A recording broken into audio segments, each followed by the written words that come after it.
ஆரோக்கியமான வாழ்க்கை வாழணுமா? இதை ஃபாலோ பண்ணுங்க. போதுமான அளவு உணவை எடுத்துக்கொள்வது ஆரோக்கியமானதல்ல, சரியான உணவை தேர்வு செய்வதுதான் முக்கியம். அன்றாட உணவில் புரதங்கள், தாதுக்கள், இரும்பு, வைட்டமின்கள், கால்சியம், கார்ப்ஸ் மற்றும் கொழுப்பு போன்றவற்றை இணைப்பது மிகவும் அவசியம். இவை எல்லாமே உங்கள் உணவு தட்டில் நிறைந்திருக்க வேண்டும்.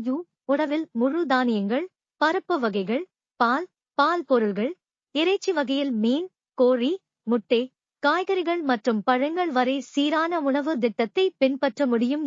உணவில் கவனம் செலுத்துங்கள். ஆரோக்கியமற்ற கொழுப்புகள், கலோரி மற்றும் நிறைவுற்ற மற்றும் அதிகம் பதப்படுத்தப்பட்ட உணவுகளை தவிர்க்கவும். இது படிப்படியாக உடல் ஆரோக்கியத்தை கெடுக்கக்கூடும். இதனால் எடை அதிகரிப்பு, இதய நோய் மற்றும் அதிக கொழுப்பு அளவு ஏற்படுகிறது. குழந்தை பருவத்தில் உடல் பருமன் என்பதற்கு துரித உணவும் காரணங்களாகும். நார்ச்சத்து மற்றும் தாதுக்கள் நிறைந்த பருவகால பழங்களை சரியான காலத்தில் எடுத்துக்கொள்ள வேண்டும்.